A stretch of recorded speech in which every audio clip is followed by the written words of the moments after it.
I have something to say.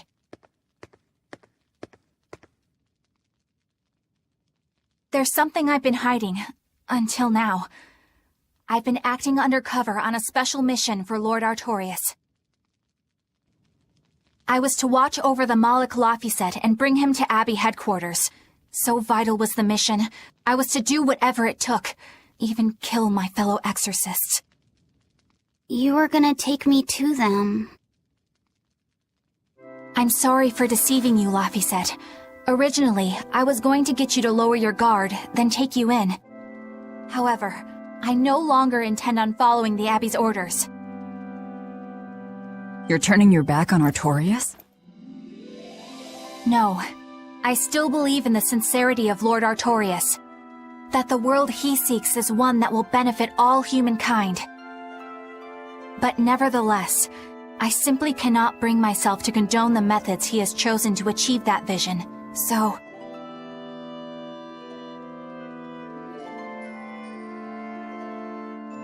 I will help you protect the Therians, until I discover the answer I seek. Eleanor! I want to live a life that I don't have to be ashamed of, and to do that, I have to learn the truth for myself. So, you live by your emotions after all. Maybe you found your own creed. Welcome to our wonderful world of wickedness. Don't equate us! To act in opposition of one's feelings is to act opposed to reason. You never make things simple, do you? You should be glad I don't. Yeah, after all, she's my vessel. Yes, yes.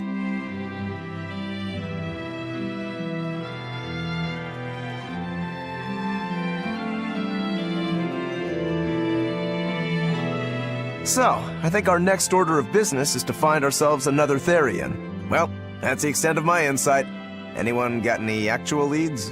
What if we had Eleanor swipe some intel on them from the Abbey? That could work. I don't know.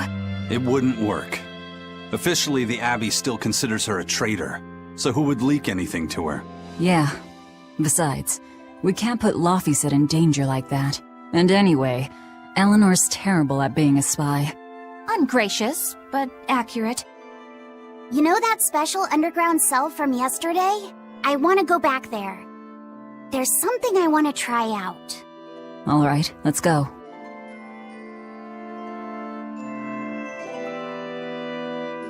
Laphicet, I must offer you an apology. What for? For spying. I was plotting to take you back to the Abbey. I am truly sorry. It was your mission, wasn't it? Somehow I think I always knew. You did? Call it a hunch.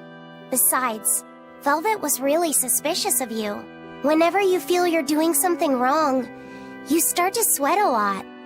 It seemed odd. How long have you known? Ever since you became a vessel for me. I think Velvet knew too. That's quite a shock. I failed completely in my role as a spy. It's pathetic. Shameful, really. Well, I think it says something good about you. Huh? Someone who can't lie well seems like a better person than someone who has an easy time of it. Thank you, Laphicet. I think you're the better person here. I wouldn't go that far. What are you doing here, Bienfu? I was hoping you'd let me join in! We're in the middle of something important. Please leave us be for now. I'll be quiet. Just let me hang around, all right? Afraid not. Madam Eleanor is a mealyhead! She's a what? Laphicet, thank you. I hope we can stay friends. I hope so too, Eleanor. The exploration of the outer seas is going super well. Yeah. It's all thanks to you guys chipping in. Oh, we haven't done all that much. Well, don't rest on your laurels just yet. Worse things happen at sea, you know. The scouting ship could always get eaten by some giant tentacled horror from the deeps. Danger's a part of the job. Besides, Ifrid's pirates are all about venturing into the unknown. I wonder what's still hidden out there for us to find. Terror Island, for one thing.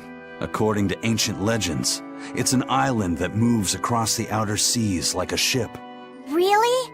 I've never heard of an island like that. Nobody knows if it's real or not, which is exactly why we have to try and find it ourselves. Awesome!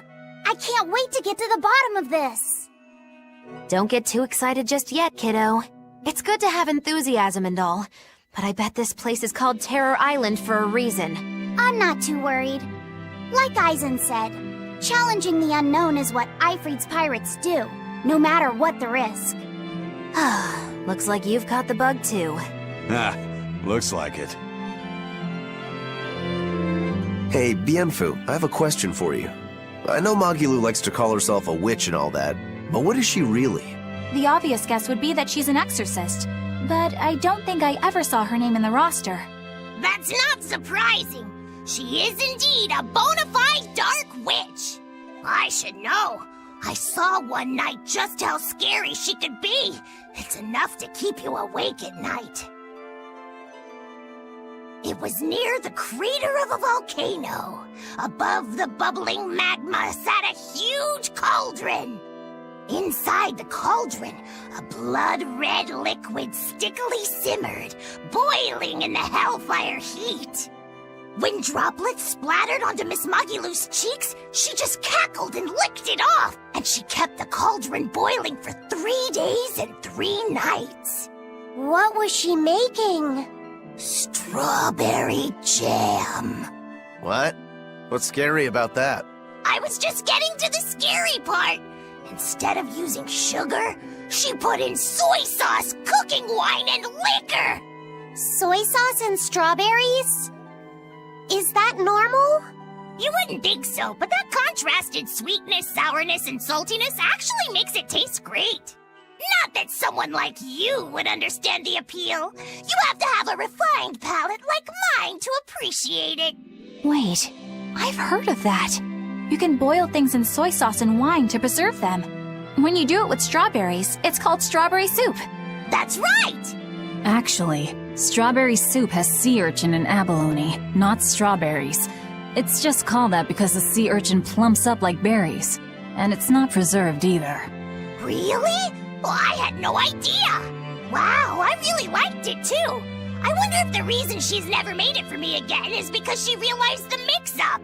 Now that I think about it, that's not the only thing I like that she made one time. Like durian jellies and the candied sweet fish too. I think I see what's going on here. What does the food she's made more than once taste like? It's just normal stuff, like what you guys always have. Only a truly scary witch could hide that much cooking talent behind such plain-tasting food with no one the wiser.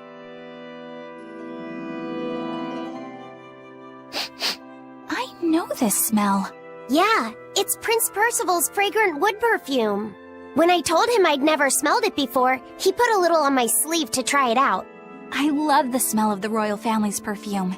It's distinct, but not overpowering.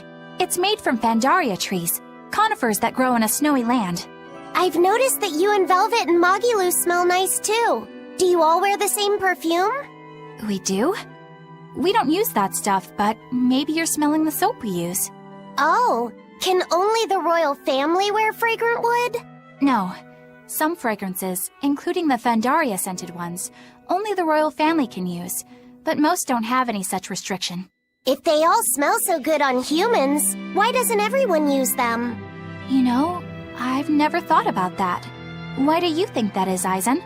It's a bit complicated. To explain it right, I'd have to start with the history of bathing in Midgand. A few hundred years ago, people believed they would die if they took a bath. They were so terrified of baths that they wouldn't even go near one. I can't believe people would be scared of taking a bath. Why would that even happen? Well, at the time, a deadly plague was running rampant, and people thought that it could be transmitted through bathwater. Bear in mind that this was all before we had proper plumbing or techniques to purify water. People couldn't just bathe anywhere. Sewers like the one we used to sneak through Logres are a fairly recent construction, only around a century old. Some people even thought bathing at all was unhygienic. Right. As bathing went out of style, the royal family started to use these fragrant woods. Covering up their bad smell with a good one. Yep. As a result, their perfumes used to be far more potent, to the point where you couldn't even tell if it smelled good anymore. But nowadays, nobody actually believes that bathing can make you sick, right? As civilization advanced, plumbing became widespread, and baths themselves became much cleaner fixtures than they used to be. And the fragrant woods fell out of favor because they were no longer necessary, right? To the contrary, as the people gained prosperity, the perfumes became a popular display of wealth. The newfound popularity didn't last long, however, thanks to the propagation of a new disease. One that didn't transmit through baths. Demon blight, you mean? With the rise of demon attacks, life outside the city walls became increasingly difficult. With fragrant woods now harder to come by, the perfumes once again became the domain of royalty. I guess that means that fragrant woods share a long and complicated history with plagues. To cover up the truth of malevolence, the powers that be spread rumors of a demon plague, continuing their time-honored tradition of covering up one stink with another. So, what do you think of the perfume? Do you like it? Yeah, it smells nice. But I think I like the smell of soap better. Huh?